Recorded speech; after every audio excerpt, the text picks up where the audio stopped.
Salve, salve galerinha, tudo bem com vocês? Aqui é o Brunão, também conhecido como Cebola Geek.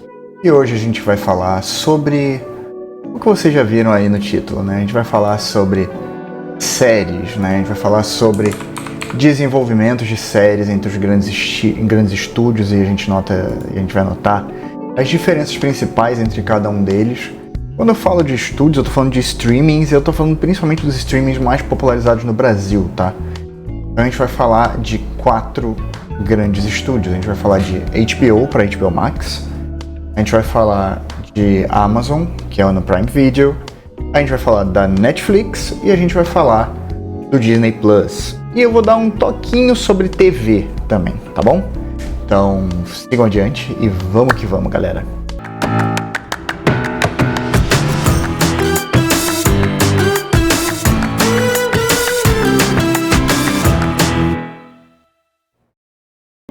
Então, guys, tudo bem com vocês? Esse assunto ele é um assunto grande, né? Ele é um assunto que fala muita coisa, mas eu acho que hoje a gente pode dizer que a gente tem material suficiente para poder estudar de fato isso e saber o que as grandes empresas estão fazendo eu não vou nem dizer de certo e de errado, mas o que elas estão fazendo qual é o padrão de produção delas, vamos dizer assim, né?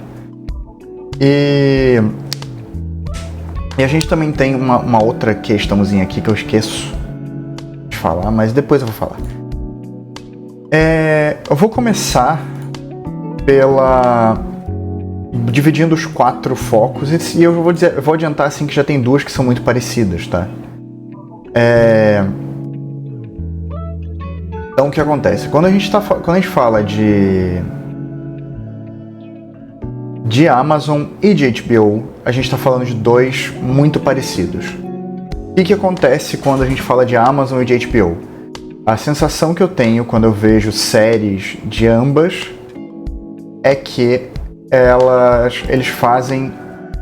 eles se preocupam muito em analisar e avaliar histórias, pegar aquela história e contar ela da melhor maneira possível, independente de quem vai ser o público-alvo dela. Então, eles veem o tipo de série, eles adequam ela para os tempos atuais, caso ela tenha necessidade de alguma modernização e seja uma adaptação, e eles contam uma história.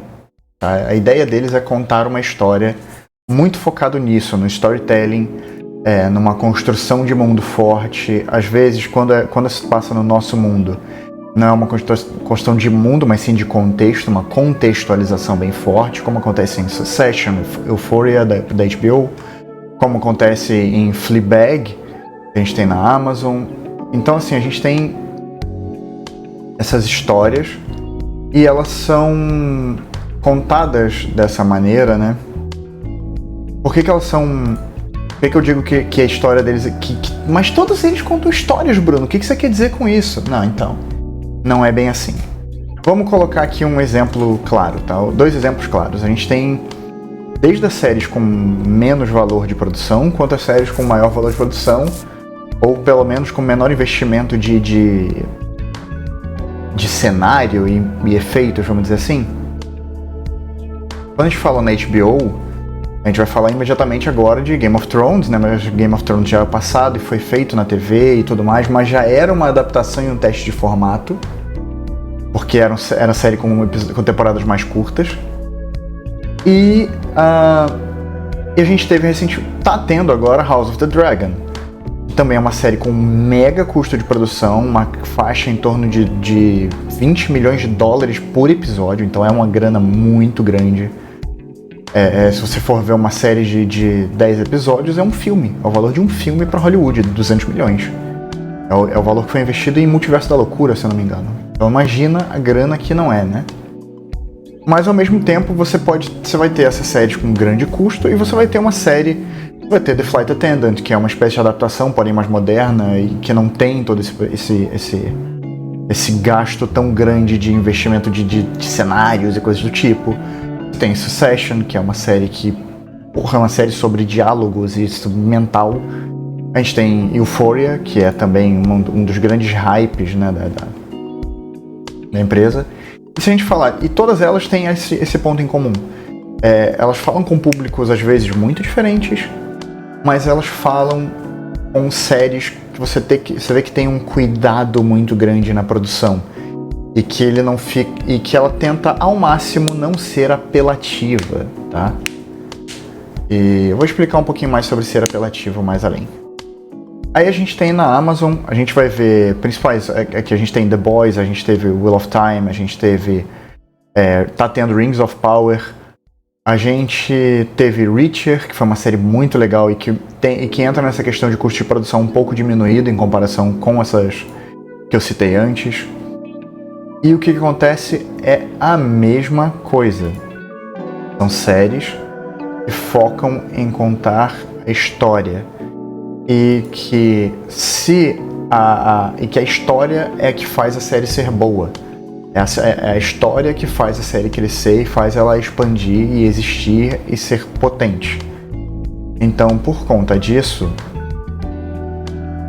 você acaba tendo um universo, tendo duas produtoras, dois estúdios que trabalham dessa maneira. Eles pegam pela história e levam até os devidos públicos alvo delas, tá? Mas eles fazem são histórias criadas de uma maneira mais orgânica, digamos assim, tá? E é por isso que eu acho que em termos de qualidade são as que mais disputam prêmios e coisas do tipo, então hoje em dia estão em altíssima. Eu acho que na realidade, para dizer de prêmio, se eu não me engano, a Netflix ainda está em segundo, mas vocês entenderam o que eu quis dizer. A Netflix ela é o que tem mais tempo de mercado, né? Então é realmente difícil para qualquer outra chegar nesse ponto. Apesar de que a HBO ainda lidera em premiações por conta do histórico de TV, né? E aí a gente vai passar, mas antes de passar eu vou pedir uma coisa. Galera, se você tá curtindo esse vídeo, se você tá se interessando, tá batendo ponto aqui, tá conversando comigo, por favor, deixa aqui embaixo o seu like. Sério, o seu like me ajuda muito, porque ele ajuda o vídeo a ser visto. Compartilha esse vídeo, bota nos stories do WhatsApp, compartilha com quem no grupo que você conheça, que goste de cultura nerd, de séries, etc. Tá? E se inscreve no canal caso você não for inscrito ainda. E do lado do botão de se inscrever tem um sininho que vai dar as notificações. Aí você pode tanto botar notificações parciais, caso você queira ver alguns vídeos, os vídeos mais importantes ou coisa do tipo, e você pode colocar notificações para todos os vídeos. E relaxa, eu não sou o cara que lança vídeo todo dia ou que lança 53 vídeos por dia, então eu não vou te entupir de notificação. Quando tiver notificação, é porque tem um conteúdo novo, é um conteúdo que eu pensei muito para fazer e que se tudo der certo, será pontual e perfeito para você, ok? Então a gente vai aqui, depois de falar de HBO e Prime, e eu falei das duas mais ou menos juntas, porque são escolas muito parecidas, tá? São métodos muito parecidos de se fazer. Aí a gente parte para a Netflix. A Netflix hoje, ela tem dois formatos. Ela tem o formato de adaptação. Quando é um formato de adaptação, ela segue a mesma regra aproximadamente. Quer dizer, não vou dizer que ela segue a mesma regra, não. Eu vou ser sincero. A Netflix, ela atropela completamente a adaptação, ou ela faz uma adaptação perfeita, como foi Sandman. Mas o Sandman é uma exceção à regra da Netflix nesse sentido, tá? Porque o que acontece? A Netflix, ela faz um processo inverso de produção. Então, o que acontece? A Netflix, ela analisa públicos-alvo. Qual é o nosso maior público? Quais são as nossas grandes fatias de público do nosso streaming? São pessoas desse jeito, desse jeito, desse jeito e desse jeito. Então, eles vão ver quais características existem em comum entre alguns grupos e vão transformar aquilo num público-alvo para eles. E vendo os gostos e preferências desse público-alvo, eles vão sintetizar uma série ou um filme, um conteúdo para este público. Então, digamos que a Netflix faz uma engenharia reversa dessas coisas. Esse foi mais ou menos o processo que levou à construção de Stranger Things, entre diversas outras séries da Netflix. A maioria dos originais da Netflix foram feitos desse jeito. Então, não se surpreenda se te agradar. Foi feito para isso. E exatamente, geralmente as adaptações da Netflix dão errado por isso. Porque a maioria delas, pelo menos. Porque a Netflix, quando ela adapta, ela faz essa forma e fórmula.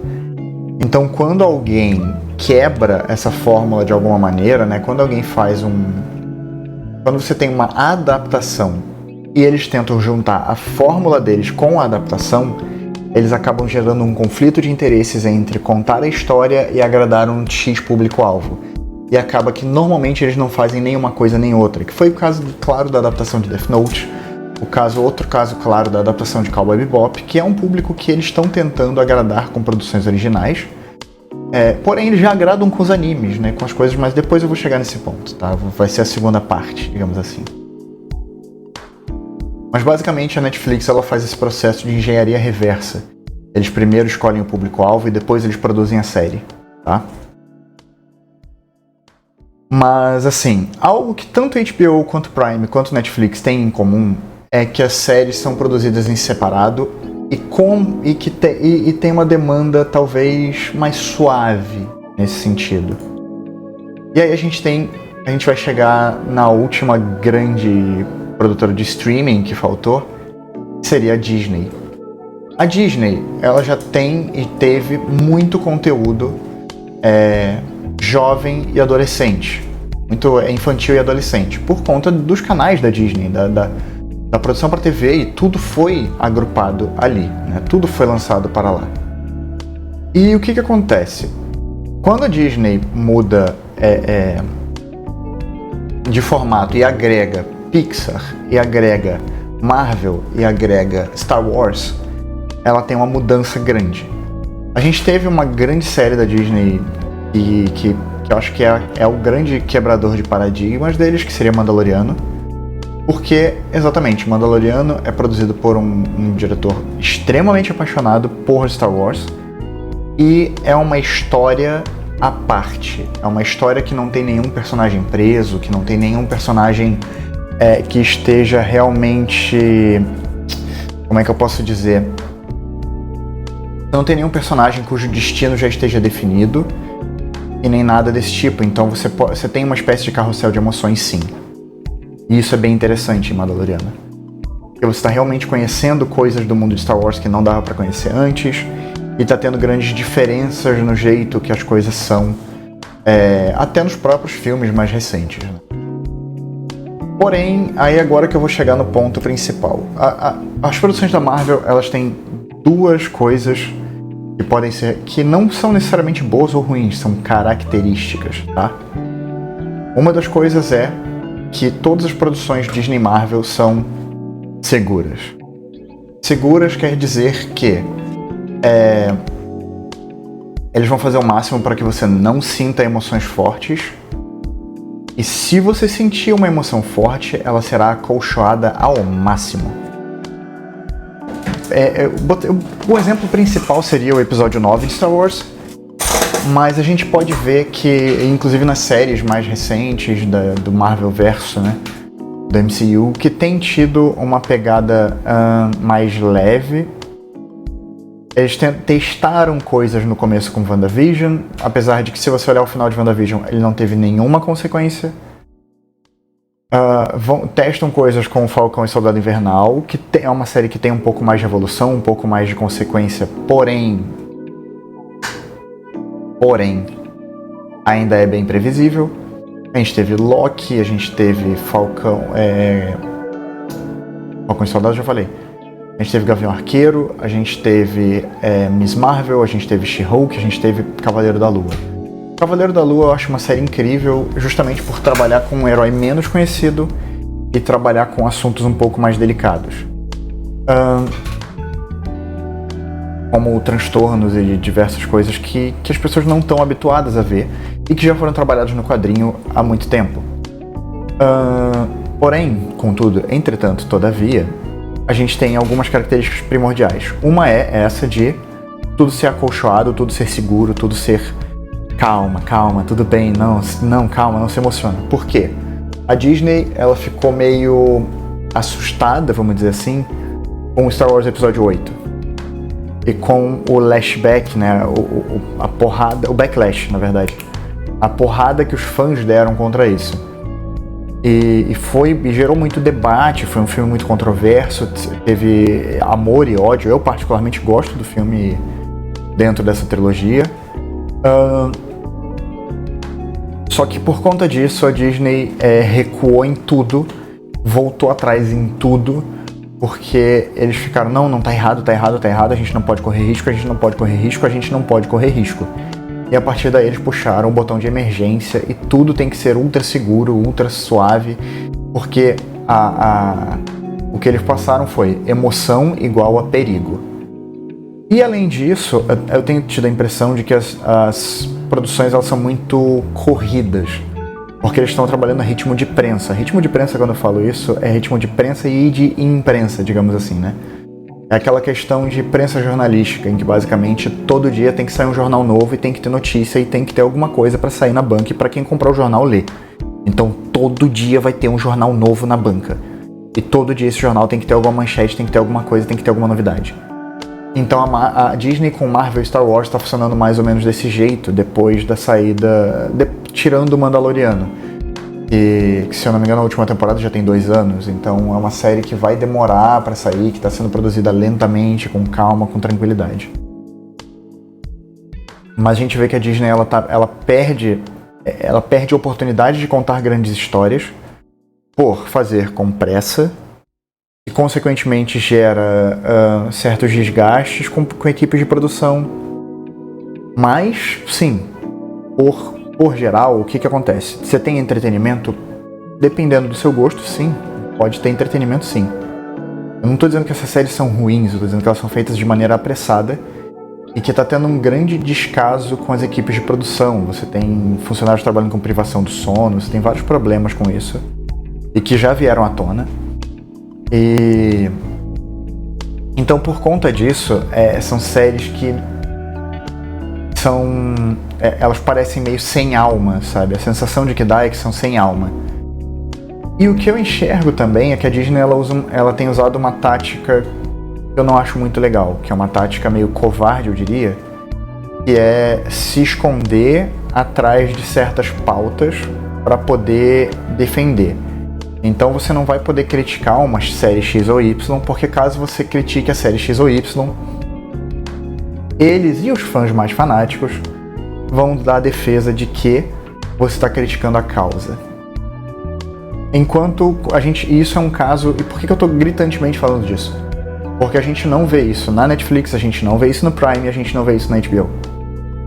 A gente teve séries que floparam e não teve essa coisa de então você está sendo... Não teve. Simplesmente flopou, acabou, sabe? A gente teve...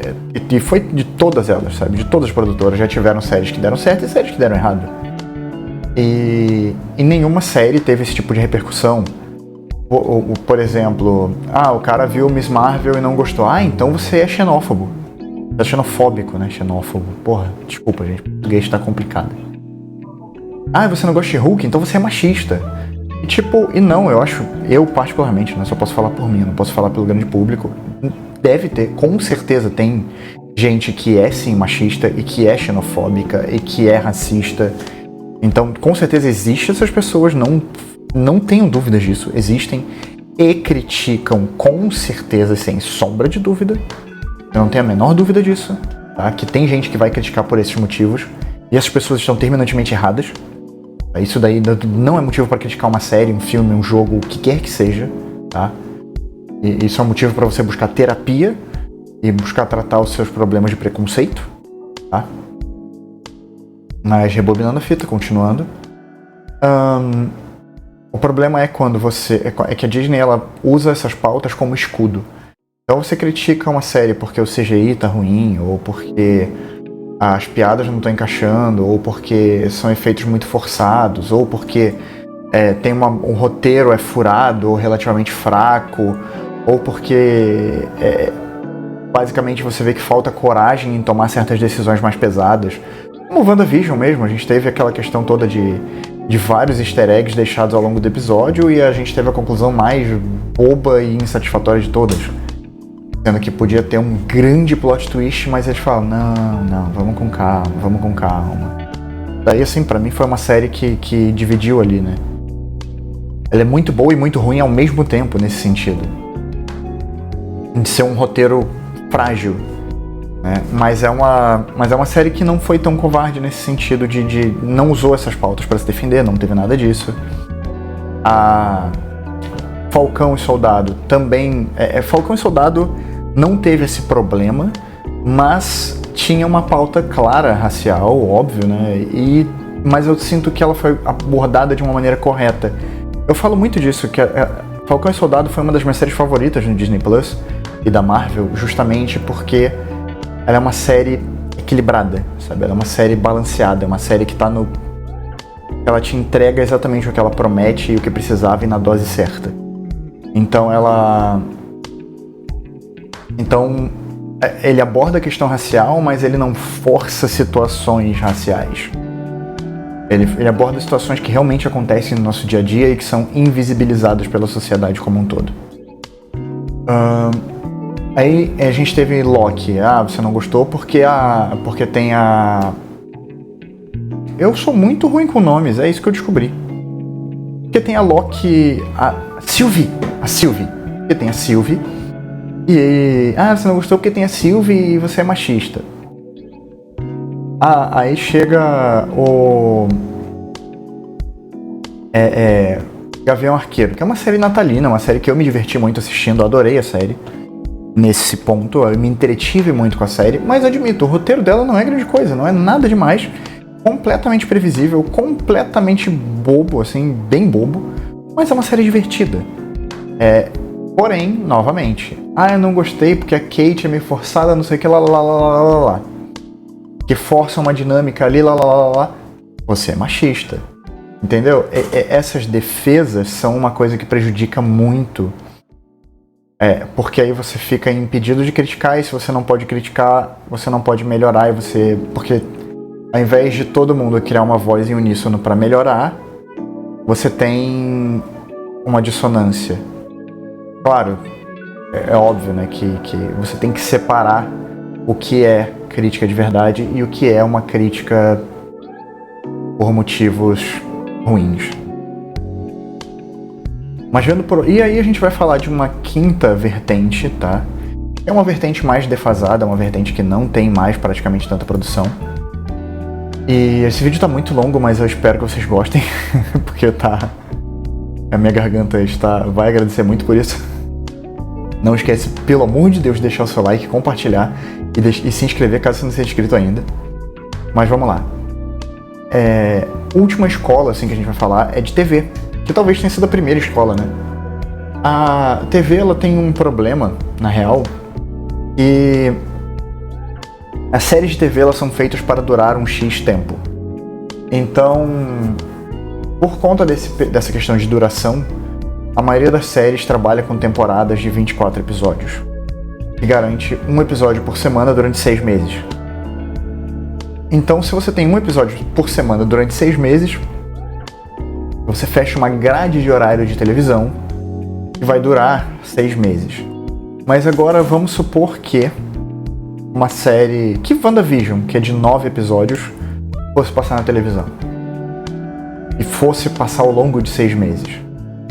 Aí a Disney teria que estender, digamos assim, os escritores e os diretores e os produtores e os atores teriam que estender mais 15 episódios que não teriam a ver com a história necessariamente, que teriam provavelmente alteração ou zero efeito, coisa do gênero, eles teriam enrolando muito para rolar as coisas, porque eles precisam completar aquela agenda de 6 meses. Então, você vai notar isso muito nas séries de TV. Toda série que é feita para TV, ela vai ter, ou pelo menos a grande maioria delas, vai ter esse formato de 24 episódios. Então, é um pouco mais maçante, eu diria. Você vai notar isso nitidamente. Na Netflix você encontra muita série que foi feita no formato de TV. E várias dessas séries realmente têm esse problema. São poucas as séries que elas saem um pouco que quebram um pouco esse padrão. A gente teve, talvez, The Walking Dead, a gente teve Breaking Bad, a gente teve... praticamente só, mas são poucas, como eu disse, né, que eu lembre agora, né? São séries que quebram esse formato porque elas... A gente teve The Office no começo também mudando um pouco esse formato. Mas essas séries são séries que geralmente já tem elas se sustentam com uma força tão grande que a produtora ela acata a ordem. Mas geralmente as séries são feitas num formato que dure um semestre inteiro. E o que acontece? Por que isso, né, hoje não é mais padrão, né? Porque com as séries de TV, com as séries no streaming, você não precisa mais se prender a essa demanda de tempo, porque as pessoas vão poder assistir a qualquer momento. Se as pessoas assistem a qualquer momento, elas podem ter a série inteira já entregue, ou elas podem ter uns X episódios e lançar um por semana até acabar quando precisar acabar. Tipo, não importa se são 10, 12, 15, 25 episódios, mas você vai contando a história, né?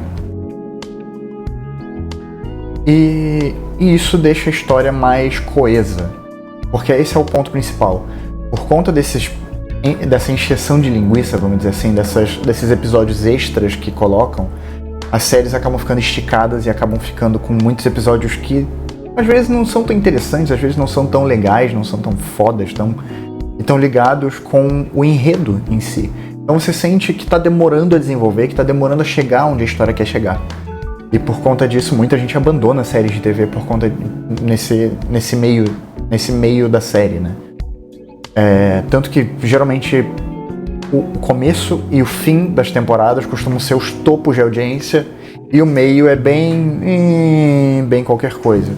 Tem algumas séries que fizeram fórmulas, como The Walking Dead, inclusive, para dividir isso. The Walking Dead, inclusive, o hack que ela usa ela divide, é uma temporada de 16 episódios, que tem 8 episódios, pausa 8 episódios. Então você gera esse período da junção, né? Então você faz mais ou menos o mesmo tempo que uma série de 24 episódios teria, porém você tem uma divisão no meio que faz com que o público continue engajado e continue esperando. Mas no geral, assim, a gente tem essa questão toda colocada desse jeito. E qual é o grande porém e o porquê que eu não crucifico tanto assim a Disney por estar trabalhando na pressa? Vamos dizer assim que se tivesse pressa e tivesse um pouquinho mais de qualidade nos roteiros, um pouquinho mais de ousadia na trama e tudo mais, estaria perfeito. Porque entretenimento tem, só não tem profundidade, é muito raso, é tudo muito raso. Essa coisa de medo de arriscar, medo de fazer não sei o que, fica tudo muito formulaico, muito sem alma. Formulaico é quando alguma coisa segue uma fórmula, tá? Só pra avisar. Que ninguém é obrigado a saber. Mas basicamente a Disney, ela saiu atrás nesse sentido. Enquanto a HBO, o Prime e a Netflix têm séries que vieram da TV pra eles e eram séries completamente variadas, a HBO ela não é só HBO, né? A HBO, se eu for ver o que eles têm no catálogo deles, você tem HBO, você tem Warner Bros, você tem DC Comics e você tem Cartoon Network. Então, com essas forças, né, você já tem público adulto, público adolescente, público jovem e público mais velho. Você atinge todos os públicos. Então isso facilita a vida. Enquanto a Disney, ela trabalhava muito com o público criança e adolescente, criança e adolescente, criança e adolescente. Então ela não tinha coisas muito fortes pro público mais adulto, pro público mais velho e coisas do tipo. Por conta disso, ela tá tendo que correr, porque se não tiver uma produção de Marvel, se não tiver uma produção de Star Wars, se não tiver uma produção desse tipo, dessas mídias mais recentes, eles sentem que esse público vai abandonar a plataforma e voltar só quando tiver, porque o custo de abandonar e de voltar depois é mais ou menos o mesmo. A Prime e a Netflix, enquanto a HBO ela só trabalha com conteúdo autoral, né? Trabalha só com o conteúdo dela, mas não somente. Na verdade, eles têm os direitos de alguns animes e algumas coisas que não são deles, mas que eles trazem. Mas Prime e Netflix também fazem a mesma coisa. E a Disney não traz anime, porque Porque anime é concorrência para desenho, de certo modo. E aí você tem também a questão de que Prime e Netflix também trabalham com produções de televisão. Como, por exemplo, na Netflix você encontra Breaking Bad, você encontra The Walking Dead, mesmo que tenha delay, você encontra Blacklist, você vai encontrar várias séries e animações que não são produzidas por eles, Vikings, né? E a mesma coisa se aplica ao Prime, né? Você se aplica igualzinho ao Prime, né? Você vai ter How I Met Your Mother, você vai ter que também foi pra TV, você vai encontrar Kamen Rider, você vai encontrar Jaspion, você vai encontrar The Office, e também são séries que não foram feitas para o Amazon Prime, foram feitas para TV. Você encontra Smallville na Prime, e são séries que foram feitas para fora e que vieram para a Amazon, né, trouxe para distribuir. Por conta disso, eles têm uma variedade de conteúdo maior e eles podem atingir diversos públicos sem estar preocupando em correr tanto. Até porque, se você pensar comigo, se o estúdio de TV já está fazendo a série, por exemplo, The Blacklist, que saiu a 9ª temporada, sei lá agora, qual é o trabalho da Netflix? É pegar a tradução, a legenda, tudo mais, formatar e lançar. Eles não têm que gastar com estúdio, com gravação, com atores, com nada disso. Eles só produzem, só pegam e lançam. Por conta disso, fica muito mais fácil para trabalhar. E por conta disso, eles não têm que ficar nessa pressão constante. Pode-se dizer que foi uma falha de planejamento no passado da Disney? Pode ser. Pode-se dizer que eles não enxergaram que essa era ia mudar e que essa era ia chegar. Mas ainda assim, ela chegou e tá aí para todo mundo, né? Então, é isso. Eu espero que vocês tenham entendido, que vocês tenham gostado, que você me avisa aqui embaixo se você concorda ou não, o que você acha sobre isso, se você já tinha notado isso ou não. E é isso, guys. Muitíssimo obrigado a todos vocês e, como sempre, GG e até logo.